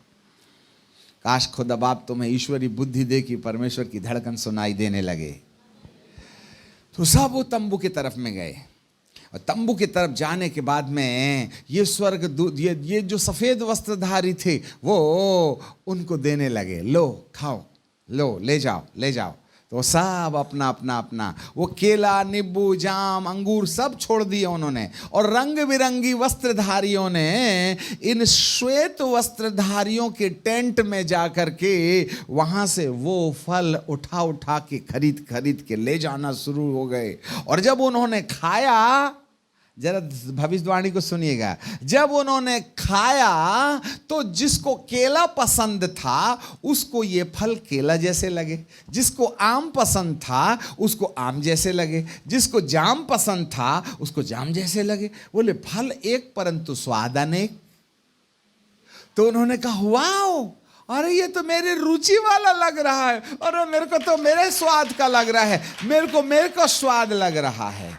ऐसा करके सारे दुकानदार के फलों को उन्होंने वहीं छोड़ दिया और लगे ये टेंट में जाकर के ये नए श्वेत वस्त्रधारी लोगों के हाथ से बांटे जाने वाले फलों को खरीदने लगे, और बहुत मजा आया। फिर उसके बाद में उन्होंने ले गए, और फिर आए, और चाहिए, बहुत मजा आ रहा है। फिर गए, फिर और जाके फिर जनता आ गई, और दीजिए और दीजिए और दीजिए। ऐसा 3 बार तक। Hallelujah, praise the Lord. जाग रहे हो? हम उत्तेजित हुए जा रहे हैं, स्फूर्ति आ रही है, क्योंकि पवित्र आत्मा की सामर्थ बहती नजर आ रही है। तब जरा ध्यान से सुनना, जब कभी भी ऊपर से कनेक्शन हो जाता है ना, तो आदमी थोड़ा सा दूसरी दुनिया में चले जाता है। तो ये 3 बार भीड़ आई और फल ले गई, परंतु जब ये भीड़ 4थी बार उस तंबू में आई, तो वो जितने भी दोनों स्वर्गदूत लोग, दोनों सफेद वस्त्रधारी क्या बोले मालूम क्या? सुनो सुनो सुनो, अब हम तुमको फल नहीं देंगे। 3 बार दे दिया। अब हमारे पास में इस फलों को उगाने का बीज है, हम अब तुमको फल ना दे करके बीज देंगे। तुम बीज ले जाओ और इस बीज को ले जा करके अपने घर में लगाओ, अपनी खेती में लगाओ। तब 80%, हालेलुया, सोना नहीं, बहुत घाटा हो जाएगा करोड़ों का, आज कान धर के सुन लेना। 80% लोगों ने जब तंबू से फल नहीं मिला तो बुड़बुड़ाते कुड़कुड़ाते वापस लौट गए, बीज ले जाने के बजाय खाली हाथ चले गए। और मात्र 20% लोग थे, मात्र 20% लोग थे जिन लोगों ने कहा ठीक है, यदि आप हमको फल नहीं देते तो हम बीज ले जाएंगे और ये वाले बीज को हम अपनी खेती में लगाएंगे, और आज नहीं मिला तो 6 महीने के बाद होगा, परंतु हमको बीज दे दीजिएगा। ऐसे बीज मांगने वाले 20% लोग थे। और 80% लोग इसलिए चले गए, हम कब बीज लगाएंगे, फिर कहाँ लगाएंगे, फिर पानी डालना पड़ेगा, फिर चौकीदारी करनी पड़ेगी, फिर घास निकलेगा, ये करना पड़ेगा, पता नहीं होगा नहीं होगा, खाद कहाँ से लाएंगे, इतनी झंझट करके कौन करेगा भैया, हमको फुकट में फल दे दो तो खाएंगे, नहीं तो हम चले अपने दूसरे व्यापार में। ऐसे करके 80% लोगों ने फल नहीं मिलने से निराशा हाथ लगी, कुड़कुड़ा के अपने घर चले गए। परंतु 20% लोगों ने उन दूतों के द्वारा बीज ले गए और उन्होंने अपने घर में बीज लगाया, उनकी खेती में बीज लगाया। दार्शनिक सब कुछ ट्रैवलिंग इन स्पिरिट में देख रहा है, शरीर यहाँ बैठा हुआ है, वो सब जैसे हवाई जहाज से नीचे देखते ना वैसा दिखाई दे रहा है, जैसे जैसे कोई वो ड्रोन से पिक्चर खींचते ना ऐसे करके, ऐसे सब ड्रामा दिख रहा है। इसलिए तो इसमें मिलावट नहीं है मेरे प्रियो। फिर तनिक में दिखाई ये देता है कि ये 20% लोगों ने अपनी खेती में बीज लगाया और धीरे धीरे उसमें अंकुरण हुआ और 2 पत्तियां आईं, फिर 4 पत्तियां आईं, फिर एक बड़ा छोटा सा पेड़ बन गया। और जैसे जैसे, कान दे लेना जरा, मैं उतावला हुआ जा रहा हूं, जैसे जैसे ये बीज 2 पत्ती में आता है, एक श्वेत जैसे कोहरा गिरता है या ओस गिरती है, चमकीले चमकीले कण ऐसे चमकदार चमकदार, जैसे कोई आप अनार फोड़ते हो ना तो कैसे बारीक बारीक बारीक बारीक तारे ऐसे ढुर्र करके नीचे गिरते हैं। और बहुत ढेर सारे शादी में फटाका फूटते तो वो ऊपर जाता, बूम करके लाल नीली पीली रोशनी निकलती और वो तारे ऐसे करके नीचे नीचे नीचे नीचे आते हैं। कुछ ऐसे तरीके से 2 पत्ती निकली तो ऐसे चमकदार चमकदार कण 2 पत्तियों के ऊपर गिरे, फिर 4 पत्तियां आई तो रोशनी 2 गुना बढ़ गई, जब 8 पत्तियां आई तो 4 गुना बढ़ गया। पौधा जैसे जैसे बड़ा हो रहा है, रोशनी बढ़ते जा रही है, वो चमकीले चमकीले कणों के गिरने की संख्या बढ़ती चली जा रही है। हालेलुया। परंतु जिन लोगों ने, अब ठहरो उनको छोड़ दो, अब ये 20% लोग वो लोग हैं जिनके अंदर बीज के पौधे तैयार हो गए। इस पौधों की ऊंचाई लंबाई चौड़ाई के आधार पर प्रकाश की मात्रा भी उसी रफ्तार में बढ़ रही है जिस रफ्तार से पौधे ग्रो हो रहे हैं। और एट लास्ट हुआ ये कि ये पौधों के ऊपर गिरने वाले चमकीले चमकीले कण उधर पौधे के ऊपर गिर रहे थे, परंतु जिस प्रतिशत में ये पौधों के ऊपर चमकीले कण गिर रहे थे, बीज बोने वाले के कपड़े में वो वाली चमक जो पौधों के अंदर थी, वो वाली चमक इन बीज बोने वाले लोगों के कपड़े में वो चमक दिखाई देने लगी। Hallelujah, praise the Lord. जाग रहे हैं? मेरा परमेश्वर बहुत बुद्धिमान है, वो ऐसी ऐसी बातों का रहस्य खोलता है इन दृष्टांतों के द्वारा, जिसके कान हो वह सुन ले। समझ गए तो जिंदगी आपकी 20% लोगों वाले लोगों के समान चमकदार कपड़े पहनने की लिस्ट में आ जाएगी।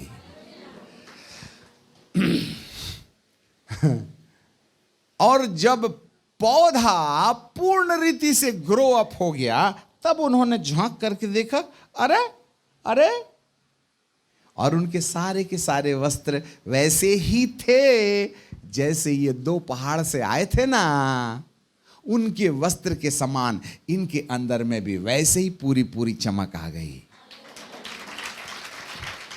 और जहां जहां ये बीज बो करके ग्रो अप करने वाले लोग थे, उनके घर में, उनके गाय बैल में, उनके पशु पक्षियों में, उनकी छतों में, उनके खेत में, उनकी मिग मुर्गी तितरी में ऐसा उजियाला आ गया, ऐसा उजियाला आ गया जैसे सूर्य उदय हो गया होगा।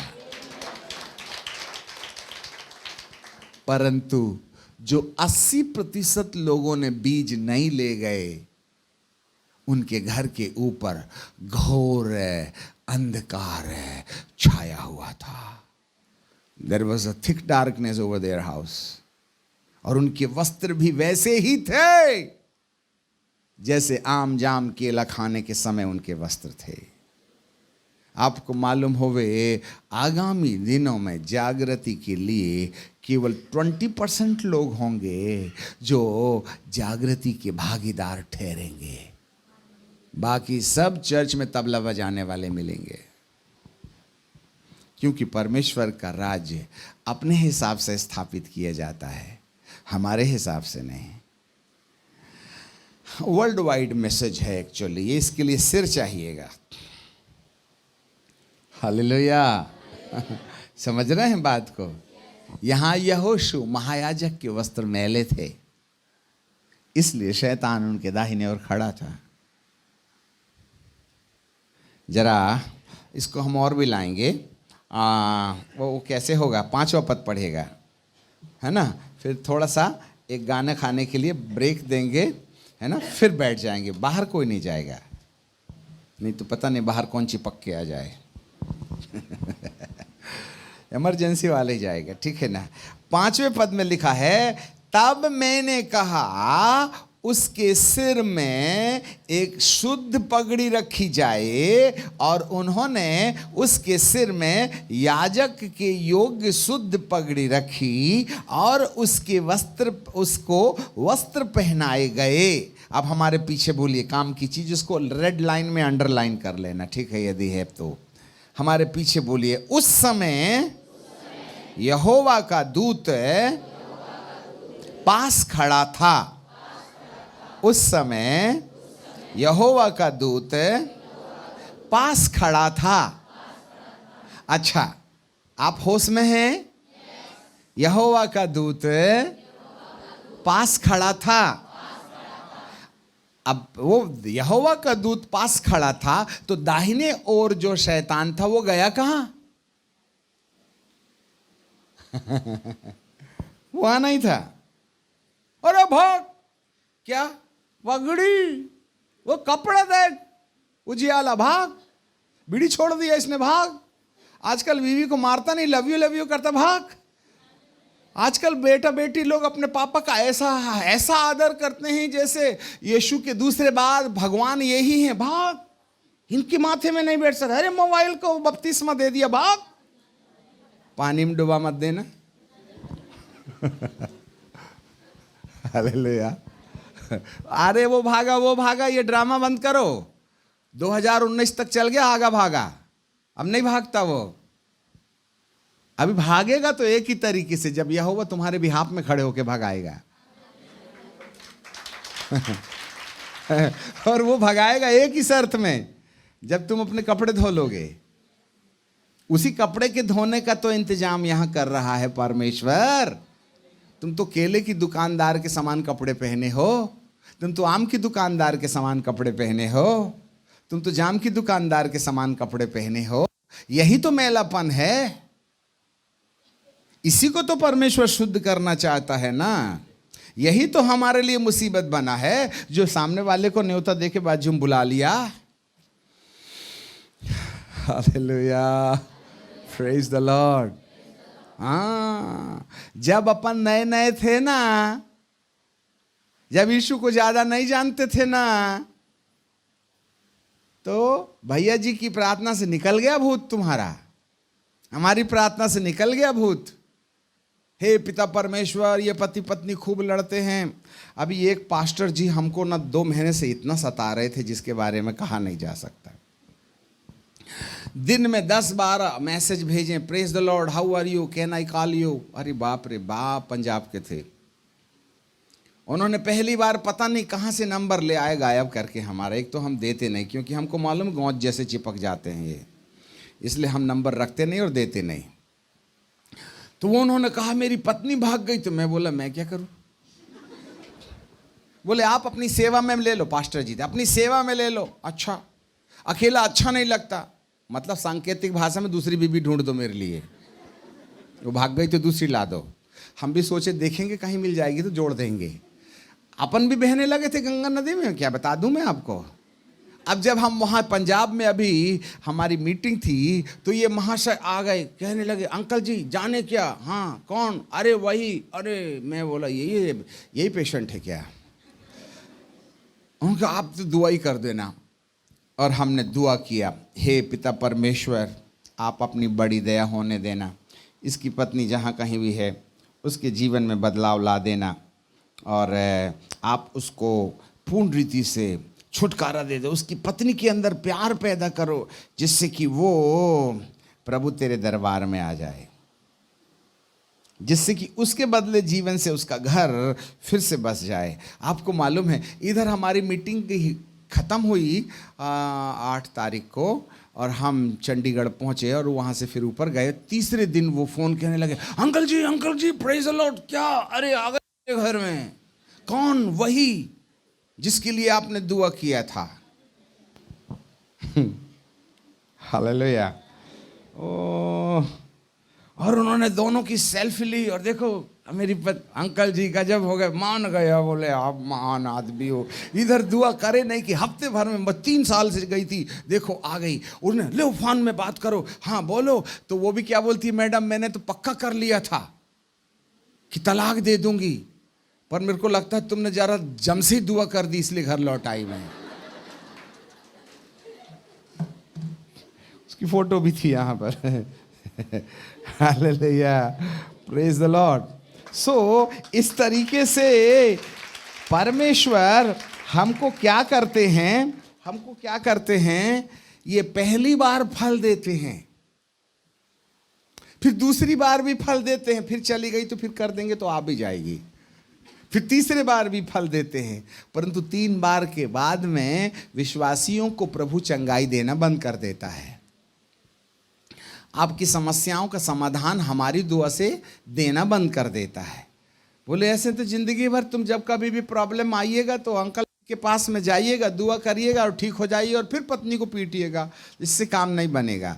इसलिए पहले और दूसरे और तीसरे बार में परमेश्वर अपनी ओर से दया दिलाकर के तुम्हारे लिए समस्याओं का समाधान करता है। तुमको बहुत अच्छा लगता है, वाओ मेरे हिसाब का टेस्ट आ गया, मेरे को केला पसंद था ये तो केला जैसे लग रहा है, मेरे को आम पसंद था हमको आम जैसे लग रहा है। तो वो बेचारे वो वाला केला और आम का टेस्ट एक ही फल में जब पाए ना तो उनको बड़ा अच्छा लगा, इसलिए वो बार बार जाके आम खरीद वही फल खरीदने लगे, बार बार जाने लगे।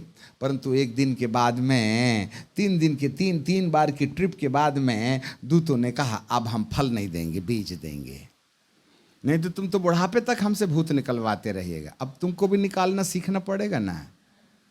और ये हमारे फलों को खा के जो तुमको बड़ा मजा आता है ना, अंकल जी रोज दुआ करना और तुम रोज मोबाइल देखना, ऐसे विश्वासी हमारे पीछे हाथ धो के लग जाते हैं। मैं क्या बताऊं साहब, इसलिए संदेश देते बराबर हम पतली गली ढूंढते हैं। हमको मालूम है एक के लिए दुआ किया तो आखिरी तक यहाँ लाइन लगी मिलेगी हमको, और सन 70 से ऐसे ही कर रहे हैं हम। हालेलुया। वो 1 बार देता है फल, 2 बार देता है, तुमको तो बुढ़ापे तक फल ही देते रहे, तुम कुछ मत करना। इसलिए दुकानदारों ने, इन 2 दुकानदारों ने स्वर्गीय फल बेचना बंद कर दिया और कहा अब तुम बीज ले जाओ। तो कायर प्रवृत्ति के लोग जो फुकट की चंदन घसमेरे नंदन रहते हैं ना, वो पतली गली से भाग जाते हैं, अब यहाँ फल नहीं मिलता, चल अपन दूसरी दुकान ढूंढेंगे। हाँ हालेलुया, चले तो गए बेचारे। पर जिन लोगों ने बीज ले गए थे उन लोगों ने उसको ग्रो अप किया, उसको बोया, पानी डाला, खाद डाला, प्रयास किया, तब 2 पत्ती निकल आई। तो उस हिसाब से वहां उजियाला आया। फिर 4 पत्ती आई तो उस हिसाब से, पत्ती के हिसाब से उजियाला भी बढ़ने लगा। फिर 6 पत्ती आ गई, फिर 50 पत्ती आ गई। जैसे जैसे वो बड़ा हो रहा है उजियाला बढ़ता और बढ़ता और बढ़ता जा रहा है। अब ये फल क्या है वो हम बाद में बताएंगे सेकंड सेशन में, अभी है ना 2 दिन, चिंता क्यों करते, तुम भी हो और हम भी हैं, टेंशन मत लेना। ऐसे ही बिना बदले भेज देंगे तुमको। आए ऐसा ही है तुम्हारे लिए सिर में तबला बजाने। हालेलुया। गेट तो बंद कर देना, बदले बिना जो गया ना, यहाँ रोटी भी नहीं देंगे और बाहर भी नहीं जाने देंगे। हैं? आप तो बार बार घड़ी देख रहे हो, कब मिलेगा नीचे वाला। हालेलुया। हाँ, ये बीज लेने वालों ने अपने घर में इस पौधे को जब लगाया ना, तो उनके उस पौधे के ऊपर उजाले से उनके वस्त्रों का कलर बदलने लगा, और उनके वस्त्र भी ऐसे ही जैसे वो चमकीली रोशनी से ऐसे चमकीले चमकीले ओस के समान कण गिर रहे थे, वैसा वाला उनके कपड़ों में भी उसी प्रकार की झलक आ गई। Oh my God. उस झलक को देख करके उनके घर के चारों तरफ उजियाला ही उजियाला आ गया। हर एक व्यक्ति एक टॉर्च की तरह जल रहा था। वो जिधर जिधर जा रहा था उधर उधर उजियाला आ रहा था, और उसके उजियाले से उनकी गायों के ऊपर में भी उजियाला आ रहा था, उनकी बकरी के ऊपर भी उजियाला आ रहा था, उनके पेड़ पौधों में भी उजियाला आ रहा था, उनके घर के ऊपर भी उजियाला था, उनके आजू बाजू अली गली कूचे काचे में सब जगह उनके वस्त्र से लाइट निकलने लगी। हालेलुया। ये लाइट वो लाइट है जिससे आपके घर में उजियाला आ जाएगा। जिस दिन आपके वस्त्र बदल जाएंगे, जिस दिन आपके वस्त्र में रोशनी आ जाएगी, उस समय वो आपके दाहिने ओर में खड़ा हुआ कहेगा, अरे आजकल मोतिया बिंद जैसे लग रहा है मेरे को, इसके कपड़े क्या चमक रहे हैं। शट, अभी क्या खड़ा है, आँख खोल के अंधा हो गया, भाग, फिर भाग। तो हम नहीं भगा रहे, हमारे कपड़े की रोशनी भगा रही है। Praise the Lord. अरे गंधे वाले आदमी के गाल में अब शैतान को यीशु के नाम में ठपाक करके मारे। अब उसके गाल में आदमी का गोबर लगा था और आपने दिया ठपाक से। सफेद जूता पहन के गोबर को फुटबॉल समझ के मारोगे? नहीं समझे। यहां गाय का गोबर पड़ा है और अपन ने पहने सफेद जूता, और सफेद जूता पहन के गोबर को क्या बोलते हैं? फुटबॉल खेलूंगा। और दिया बत्ती उठा के, तो गोबर उछटेगा कि तुम्हारे जूते में चिपकेगा? वाह रे फुटबॉल में, वाह रे फुटबॉल प्लेयर। और शैतान को भी यीशु के नाम में दिए गाल में, तो वो कहता है तू मार तो सही, मेरा क्या जाएगा, तेरे हाथ में ही गोबर लगेगा। क्योंकि उसके गाल में ना सब प्रकार की गंदगी है। उसको छूना भी मत, उसको देखना भी मत, नो टेंशन। उसका और उसका बिजनेस है, तुम क्यों पंगे में पड़ रहे हो? तुम्हारा काम जो है ना वो करो, बाकी निपटाने का काम उसका है। अब तुम रहिएगा मैला वस्त्र पहन के, यीशु के नाम में कहता हूं निकल जा। वो बोलता है तेरा बाप ने निकाल सकता, तू क्या निकालेगा? तेरे बाप ने भी मेरे को आदेश नहीं दिया। वो तो जिस दिन तेरा कपड़ा बदल जाएगा उस दिन वो बोलेगा, तब जाऊंगा, तेरे कहने से नहीं जाता मैं। जिससे दुआ कराना है करवा लो, और यदि गया भी ना, अंकल जी दुआ करा दो, हाँ चल निकाल दिए, ए दाढ़ी वाले ने दुआ किया, यीशु के नाम में भाग, तो निकला और बेचारा बाहर जाके खड़ा हो गया। अरे बाप रे, ये दाढ़ी वाला कितने जोर से चिल्ला था, बाप रे बाप, मेरा तो ब्लड प्रेशर 399 में गया है, बेघरवार कर दिया मेरे को। वो अंदर बैठी है एसी में, अब देखो मैं धूप में खड़ा हूँ। तो वो सोचा दूसरा कैंडिडेट ढूंढना पड़ेगा, पर उसको तो बहुत प्यार हो गया था आपसे, तो बोला यार दूसरा कैंडिडेट को ढूंढना, नहीं मिला तो कब तक धूप में खड़े रहेंगे? कोई बात नहीं, बोले कोई बात नहीं। कब तक चलेगी मीटिंग? शाम तक ना चलेगी, आएगी तो यही ना रास्ते से आएगी। कोई बात नहीं, तू एसी का मज़ा ले ले, तब तक मैं किचन रूम में जाता हूँ, उधर खुशबू ले लेता हूँ। जब मीटिंग छूटेगी तब तो आएगी ना, रात भर तो यहीं रहेगी नहीं। कलीसिया को बोल रहा है। और जैसे ही उतरे और खाना वाना खाए और गेट के पास देखा, सन वो दाढ़ी वाले से निकलवा ली और अंदर भोजन कर रही थी। चल इधर चल, वापस चल, हाथ पकड़ के, और सुनो कल से नहीं आएंगे। ले गए हाथ पकड़ के। हम निकालें रास्ते में, तुम्हारा हाथ पकड़ के जाए तो हमारी कसरत गई ना फ्री में। इसलिए आजकल हमने निकालना बंद कर दिया है। नए का निकालो, तुम्हारा निकाल के क्या करूंगा मैं? हैं? 3 बार दे दिया मालिक ने फल। अब बीज से अपने कपड़ों को, वस्त्र को बदलो। उस पवित्र आत्मा के, अब ये बीज कौन से हैं वो बाद में बताएंगे, उस बीज को ग्रो करो, उस बीज को बो अपनी जिंदगी में, उस बीज को अंकुरित होने दो, उसको खाद डालो, उसको पानी डालो, जो उपाय कर सकते हो, क्योंकि उस पौधे की बढ़ोतरी के ऊपर ही आपके कपड़ों के शुद्धिकरण का मामला टिका हुआ है। Oh my God. और जिस प्रतिशत में आपका पौधा बड़ा होगा, उसी प्रतिशत में आपके कपड़े परिवर्तित होंगे, और जिस प्रतिशत में आपके कपड़ों में चमक पैदा होगी, उस चमक के द्वारा शैतान उसको, परमेश्वर शैतान को उतने ही प्रतिशत में आपसे दूर भगाते रहेगा। हालेलुया।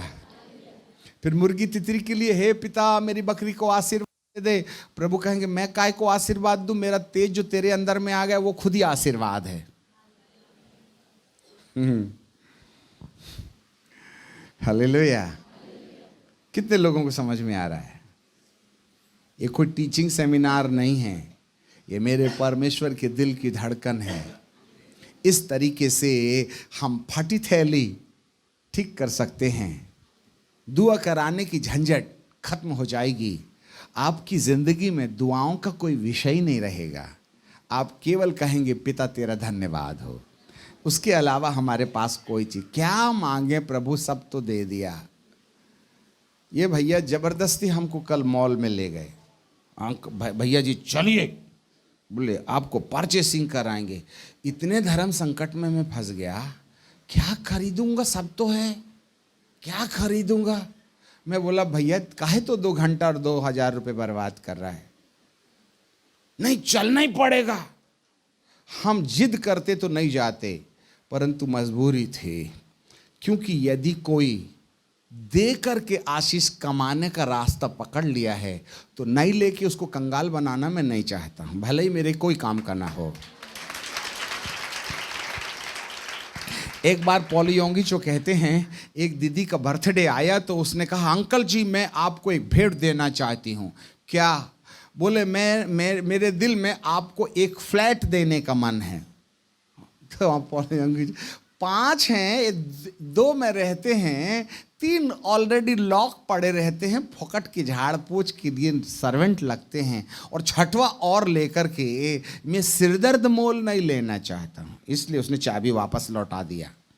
रात को पवित्र आत्मा पॉल योंगिचो के पास आए और कहने लगे तूने एक व्यक्ति की आशीष को चोरी कर लिया। कैसे? उस व्यक्ति ने तुझे जो गिफ्ट देना था उसके कारण से 100 गुणा करके उसको वापस करना, तो तूने नहीं लिया, तो उसके गुणा का तो कर्जा तेरे ही ना ऊपर आएगा। तो तुरंत उठे, दीदी दीदी वो जो तुम फ्लैट देने वाले थे ना, चाबी लाओ चाबी लाओ चाबी लाओ, लाओ मेरे को दो, नहीं दोगे तो छीन लूंगा। हाँ कल बोले थे ना तुमने। Hallelujah, praise the Lord. वैसे तो हमें परचेसिंग की कोई जरूरत नहीं है, हालेलुया, पर ये मजबूरी थी। बड़े संकट में थे, क्या खरीदें, क्या करेंगे खरीद के। यीशु तू आ रहा, क्या ढेर सारे कपड़े, क्या क्या खरीदना।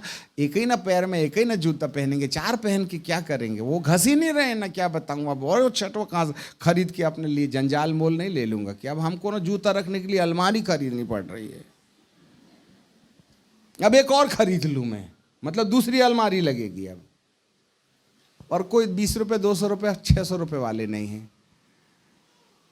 You know why? प्रभु के भक्तों के कपड़ों में जब उजियाला आने लगता है तब प्रश्नवाचक चिन्ह का नाम और निशान नहीं रहता है। वो दुआ करवाते नहीं, वो करते नहीं, वो केवल प्रेजिंग करते हैं, क्योंकि बाजू में भूत है ही नहीं, किसको भगवाओगे। वो तो वस्त्र को देख के पहले ही भाग गया। और जिनकी जिंदगी में इन फलों के बीज अंकुरित हो जाते हैं, उन्हें खुदा कहता है जब तेरे वस्त्रों से ही उजियाला निकल रहा है तो तेरे खेत में, बाड़ी में, इस उजियाले में कहीं शैतान आ भी सकता है क्या? तेरी साइकिल पंचर होगी क्या? तेरे को कमर दुखेगी क्या? तेरे को सिर दुखेगा क्या? तेरे को पैसे की कंगाली होगी क्या? कि तेरी बीवी झाड़ू और बेलन लेके आदर सम्मान करेगी क्या? कि तेरा पति सिर में बादल पटकेगा क्या? नहीं पटकेगा, वो तो हर दिन गुलदस्ता लाएगा। अब तुम्हारे सिर में पटक रहा है तो प्रॉब्लम मेरा भी नहीं, ना प्रभु का है और ना दूत का है, ये प्रॉब्लम आपका और आपके भूत का है, क्योंकि आपके कपड़े मैले पड़े हुए हैं, तुम उसको धोना वगैरह चाहते हो नहीं। बस प्रभु अंकल जी दुआ कर लो कि धंधा अच्छा चले। बोले हम यहां से आशीर्वाद देते हैं, दूसरी खिड़की से शैतान आके माल ले जाता है।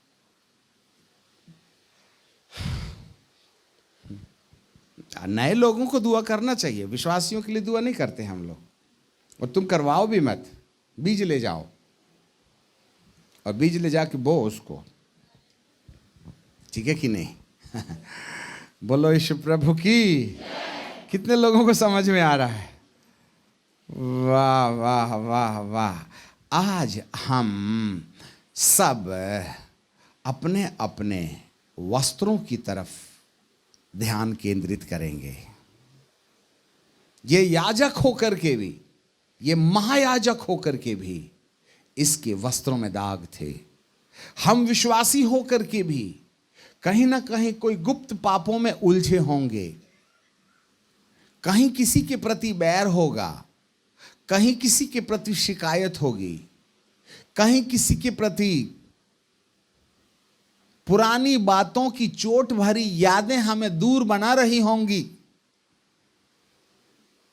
मेरे प्रियो, ये सब बातें हमारे वस्त्र मैले होने का प्रमाण हैं। यस। और यहां जो दो पुरुष हैं उसके बारे में हम सेकंड सेशन में बताएंगे। ये दो पुरुष आपको बीज देने वाले हैं, ये हर जगह नहीं मिलेंगे। आज बहुत से लोगों ने अपनी अपनी नई नई दुकानें खोल रखी हैं। कोई चंगाई का ड्रम बजा रहा है, कोई कुछ का ड्रम बजा रहा है, कोई कुछ का ड्रम बजा रहा है। ये अपने आप में बहुत अच्छे हैं, परंतु प्रभु इस 2023 में तुम्हें उन फलों से कहीं हटकर, जो डॉक्ट्रिनल डिफरेंसेस हैं, अब सेवक लोग होते तो उनको मसाला दे देते, हम वहाँ हैं नहीं ज़्यादा ना, इसलिए उसको ज़्यादा छू नहीं रहे हैं। मेरे पिता, आज कलीसियाएं अलग अलग भागों में विभाजित हो गई हैं।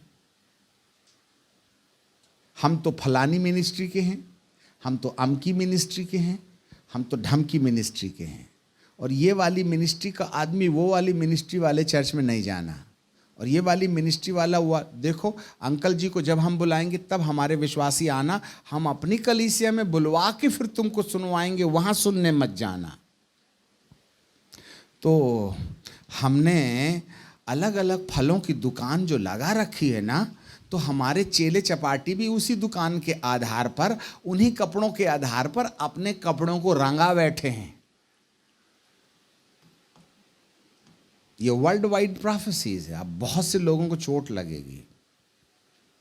प्रभु जी कहते हैं तुमने अपनी कलीसिया बनाई है, ये तुम्हारी ओन टेरिटरी है, this is your ministry not mine. यीशु बोले I will build my church upon this rock. Church is belongs from me, not from you. You cannot deal your church according to your own doctrine. आप अपनी कलीसिया को अपने सिद्धांत से प्रभावित नहीं कर सकते। तुम्हारे दिमाग और तुम्हारे हिसाब से चलने वाली कलीसिया से मेरा कोई रिश्ता नहीं है। इसलिए तुम अपनी अपनी दुकानदारी में केला वाला केला बेचे, आम वाला आम बेचे, जाम वाला जाम बेचे। पर तुमको मालूम है मेरे पास जो फल है, जितने फल तुम बेच रहे हो, ये वाले फल के अंदर में सब प्रकार का टेस्ट है। ऐसा नहीं केले की दुकान में जाओ तो केला ही मिलेगा, तो केला का ही टेस्ट आएगा, आम का नहीं ना आएगा। परंतु ये फल है, धरती पर जितने फलों का स्वाद है इस एक ही फल में पाया जाता है। इसलिए वो पेड़ है जो नए यरूशलेम में लगा है, उसमें 12 महीनों फलने वाले 12 प्रकार के फल एक ही पेड़ में। यहां तो केले में केला लगता, आम में आम लगता, आम में केला फलता ही नहीं, कम वक्त कितना ही खाद डालो। परंतु वो पेड़ जिसमें 12 प्रकार के फल एक साथ फलते, एक ही पेड़ में आम, एक ही पेड़ में जाम, एक ही पेड़ में इमली, एक ही पेड़ में नींबू, अरे और वो भी 12 महीनों। वही तो देना चाहता है इन 2 महापुरुषों के द्वारा। ये हैं कौन 2 महापुरुष? ये हैं प्रेरित और भविष्यद्वक्ता। Apostolic and the prophetical understanding brings these kinds of fruits and teachings for you. और यदि आपका प्रेरितों और भविष्यद्वक्ताओं से संपर्क नहीं रहा तो हम केला खा के केला बेचने वाले के कपड़े में ही सीमित कर लेंगे अपने कपड़े को। आम बेचने वाला आम खा के आम बेचने वाले के कपड़े तक ही लिमिटेड होगा। परंतु यदि आपने इन 2 पुरुषों के फलों को अंकुरित कर लिया तो आप 12 प्रकार के फलों का टेस्ट एक ही फल के अंदर देखिएगा, और वही है उजियाला। और वही है उजियाला। और जिस दिन वो वस्त्र आपके चमकीले हो जाएंगे, किसी और जगह इधर उधर भटकने की जरूरत नहीं होगी। और परमेश्वर 2023 में apostolic and prophetical understanding and the anointing, इन दोनों को व्यापक रीति से समस्त धरती की कलीसिया के सामने रखना चाहता है, जिससे कि आप अपने रंग बिरंगे कपड़ों को एक ही कपड़े में बदल डालें।